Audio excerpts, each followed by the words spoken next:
नमस्कार मित्रांनो, मी आपला मित्र बोलतोय डॉक्टर दत्तप्रसाद प्रभू. कसे आहात तुम्ही? पुन्हा एकदा आपले नवीन भागात स्वागत आहे आणि आज मी एक तुम्हाला नवीन विषय सांगण्याचा प्रयत्न करणार आहे आणि तो म्हणजे पर्यटनाचा. आता पर्यटनाचा आरोग्याशी नक्की काय संबंध आहे? तर खूप मोठा संबंध आहे. आत्ता सध्या उन्हाळ्याचा काळ चालू आहे, म्हणजे ग्रीष्म ऋतू चालू आहे. ग्रीष्म ऋतूमध्ये उष्णता भयंकर असते आणि आपण राहतो, म्हणजे आम्ही राहतो समुद्रकिनारी. तर समुद्रकिनारी दमट हवामान असतं आणि दमट हवामानामध्ये उष्णतेचा त्रास मोठ्या प्रमाणात आपल्याला होत असतो. शरीर थकलेलं असतं, घामाच्या धारा निघत असतात, अशा प्रकारचं हवामान असतं.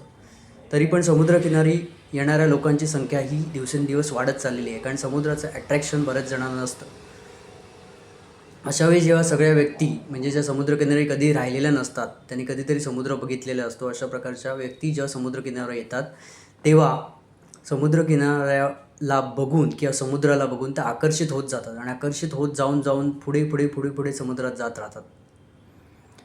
आपल्याला समुद्रकिनारी जाऊन काय करायचं आहे, तर निसर्ग सौंदर्य लुटायचं आहे. समुद्राचं जे सौंदर्य आहे ते लुटायचं आहे. आजूबाजूची झाडं बघायची आहेत, डोंगर बघायचे आहेत, वाळूत खेळायचं आहे. ह्या गोष्टी करायला हरकत नाही. आता समुद्रकिनारी वेगवेगळ्या प्रकारचे स्पोर्ट्स पण आले, ते स्पोर्ट्स पण खेळायचे आहेत. पण अशा प्रकारचे खेळ खेळणे किंवा समुद्रावर जाणे, अशा प्रकारच्या गोष्टी जर आपण भर दुपारी जर करत असाल, साधारण 10 ते 2 हा जो पिरियड सांगितलेला आहे तो पित्ताचा काळ आयुर्वेदात सांगितला जातो.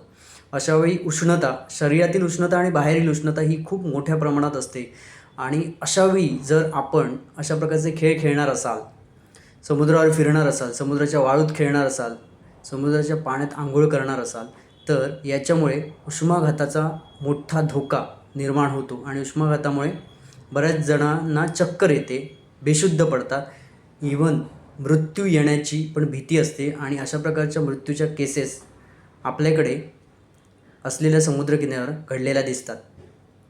एखादा माणूस अचानक खेळत असतो कुठला तरी खेळ आणि खेळ खेळता पाण्यात पडतो आणि त्याच्यानंतर बघतो तर ह्याचा मृत्यू झालेला आहे. अशाच प्रकारची एक केस थोड्या दिवसापूर्वी आपल्या जिल्ह्यात घडली आहे.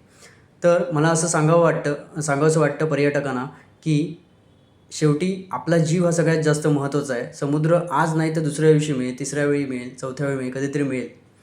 त्यामुळे दुपारी 10 ते 2 या कालावधीत मुद्दाम समुद्रावर जाऊन खेळ खेळण्याचा, स्वतःच्या जीवाशी खेळण्याचा प्रयत्न करू नका.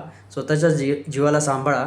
सिर सलामत तो पगडी 50. आणि त्याच्यामुळे ह्या केसेस ज्या आहेत त्या दिवसेंदिवस समुद्रकिनाऱ्याच्या वाढत चालल्या आहेत. जशी लोकांची गर्दी असते, कधीकधी आपण आदल्या दिवशी जागरण केलेलं असतं, कधीकधी आदल्या दिवशीचं खाल्लेलं पचलेलं नसतं आणि अशावेळी जर आपण उन्हात सहज म्हणून जर जात राहिलो आणि खूप तास जर उन्हात तसे थांबलो तर चक्कर येणे, बेशुद्ध येणे, हार्टचा धोका असणे, हार्ट अटॅक येणे, अजीर्ण होणे, त्याचप्रमाणे मृत्यू येणे, अशा प्रकारच्या गोष्टी येण्याची शक्यता आहे. त्यामुळे पर्यटकांना एकच विनंती, तुम्ही जे काही वागणार आहात ते काळजीपूर्वक वागा, बेधुंद होऊ नका आणि जी कामं असणार ती अवेअरनेस जागा करून म्हणजे शुद्धीत करा.